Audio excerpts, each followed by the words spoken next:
So terrain building is a big part of our gaming lives. Mm-hmm. And in our hunt for the...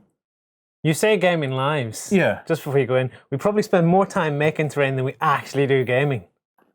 Yes, because we love it. We love it. It's like gaming's part of our terrain making life. We have been, yeah, that's it. Gaming is part of our terrain making lives. We have been on a hunt for the ultimate static grass applicator for terrain purposes. Now, in a previous video, you'll have seen us showing off the little flock box, which is perfect for flocking miniatures and creating little pull-off clumps of flock and stuff like that. But one of the key goals for us is to try and get a static grass applicator that's more, how do we say, bigger for terrain making projects. Yeah.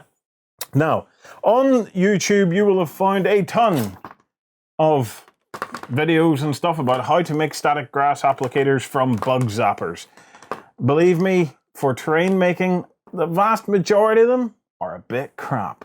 Reason being, yeah, they are a bit crap. The reason being is there's just not enough juice in these. There's not enough voltage behind it.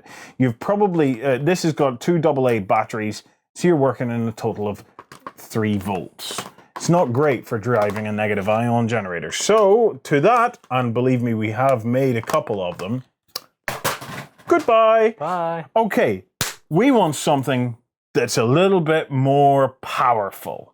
So, we are going to have a look at this bad boy. It's called the Pro Grass from War World Scenics, okay? Now, where do you get a look at this? So, inside the little fancy case, we have our device. So this is our static grass applicator, and here we have our meshes. So let me start off by showing you the meshes. The meshes are for different grades of static grass. So for your finest grade static grass, you use the finest mesh. For kind of mid-grade, maybe 4 to 6 mil, you use that. And for your 10 mil, you would use that. Now let's just bring in the static grasses because War World Scenics also do a range of static grasses as well. Let's see. Here's a 2 mil to begin with. This is a 2 mil grass. I love this one. It's called the Patchy Mix. And I love it because I love that brown, earthy kind of a look. It's kind of like what you might find in a forest floor type thing. Brilliant stuff. I'm looking forward. This is the one I'm going to play with on the show. 4mm static grass, autumn mix. That's your autumn mix, so your darker grass, and lovely shades in that. Do these come separate then, does it? Or? Yeah, you can go on and you can buy whatever grasses that you want. So they are a separate product from the actual applicator itself. So that's our 4 mil. Moving up in scale, we're going to go with a 6 mil. Now 6 mil starts to creep out of the range of wargaming. The spring mix. 6 mil, you're going to start finding that the grasses themselves are getting a bit long, but they're perfect for kind of tall grasses and reeds and things like that. So 6 mil is still fine for that if you want to try and give that kind of clump, tall reediness that you got going on. And then the last one we have sitting here. It's a bag of armpit hair. That was my joke. I was building on saying that. It's ruined now. This is the 10 mil grass. And unless you want your board to look like Justin's hairy arse, you probably want to avoid 10 mil. It's a bit hard for us wargamers to work with. It's and the end result, yeah, the end result of this stuff is surprisingly close to. Oh, no, you're not showing that on camera. So yeah, 10 mil. You might have a kind of a more specific project in mind for that. You know, some really long, wild, untamed areas. Otherwise, probably 6 mil and below is the kind of the range of grasses that you're going to want. Okay, the device itself. Dum dum dum. To be honest, looks really strange. It's heavy duty, and that's what I really, really like about it. Feel the weight of that. Yeah. You know, that is not a lightweight product by any stretch of the imagination. It looks weird though. So what we have is here we have the battery container in here. So in there we see a mighty, let me pull it out a little bit, a mighty 9-volt battery. So we're getting plenty of juice out of this bad boy. We're comparing this, the fly swatter was what? The fly swatter was 3 volts. So 3 times the juice. Yeah, so probably more because it's 2 1.5 volt batteries, so it's not really giving you a lot of kick. Here we have the on-off switch, and then here we have the hopper, okay, where you actually put the static grass before putting on the appropriate filter. So let me load this bad boy up. Oh, finally, before that, you also have your crocodile clip on the other end, which you use for generating or for closing the circuit. Minus the pin. Yes, the pin is something we have added. So let's drop in some 2 mil static grass. So I'm going to put plenty into this bad boy. So there we go. There we go. We'll not use anywhere near all that, but I always prefer not to run out during the middle of one of these, one of these grassing projects. Finally, you'll also find a little instruction sheet on how to use it, how to care for it, and some of the technical data at the back. So it's about 60 hours in use operation. Okay. That's not bad. So now, because we've gone with the 2 mil grass, I'm going to use the smallest mesh, which I've lifted out. And you just screw it on like so. There we go. Now for our test, just to try and show you what this does, we've got a very plain little kind of kidney-shaped surface. It's just a piece of black card that we're going to use just to have a look and see what this looks like. It looks great, Warren. You spent about 3 hours making that. Oh, I did, yes, absolutely. So first things first, we're going to put some of our glue on that. And then we're going to spread that around.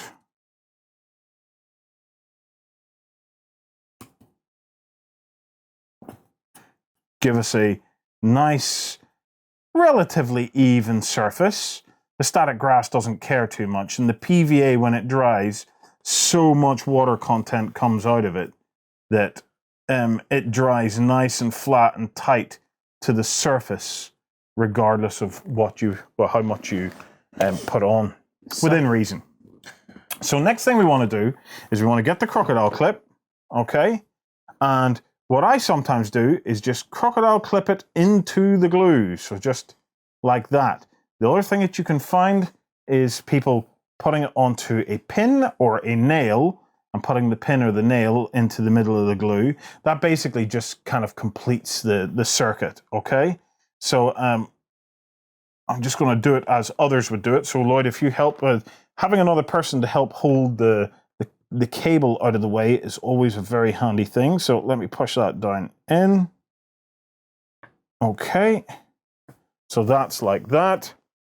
And then next thing we want to do is just turn on the applicator. We're now charged, a bit like a Ghostbusters proton pack, ready to go. Hold on.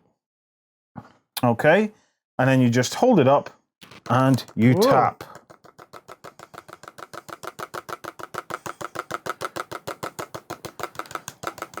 That's way better than the one we built. Isn't that absolutely unreal how good that is? So just put that there. Let's take that out. We've possibly held this too long. We've maybe put a bit too much on there, but watch, you just tap it off.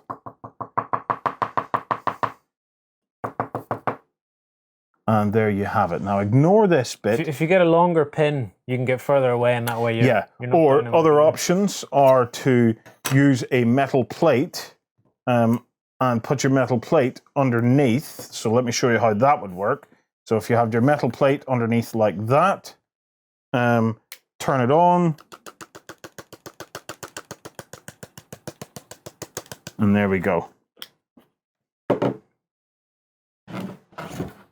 Cool. I just tap that off.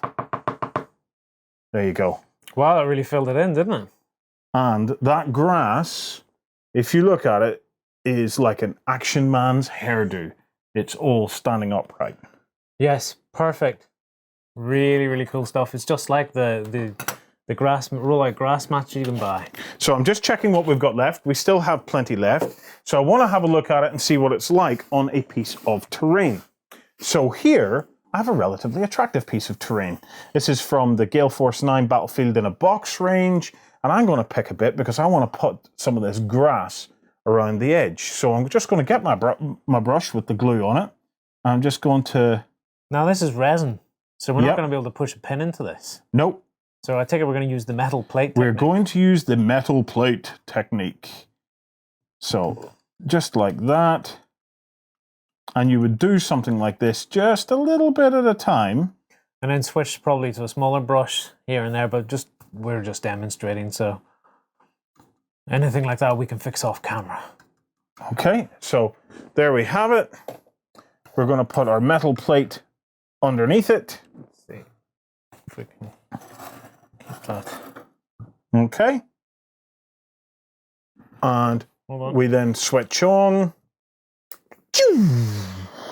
And just tap, tap, tap, tap, tap, tap, tap, tap, tap.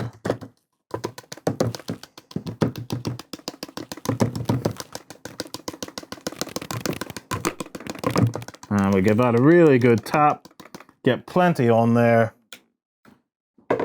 and then lift this bad boy off, give it a slap, move this out of the way, and there you have it. That's the beginnings of a forest floor. Let's see. That's how we look. That turned out really well. Isn't that awesome? Just before we sat down, I said, what do we do if this doesn't stick right to this? And here it is. It sticks perfectly. It's going to stick perfectly. So, as static grass applicators go, we have found our bad boy. And it is, without doubt, my favorite that we have tried so far. So, A1, highly recommended for us. Make sure and get yourself a metal plate, as it's a handier thing than trying to stick the pin in. I take it if we had a big metal plate, we could have just sat this down on the entire metal plate. Yeah, as long as it's not too big or too heavy, because otherwise I'm not sure separate the current out too much with it. So it's but you guys can let us know. So if you fancy that, go on over and check out War World Scenics and check out the Pro Grass.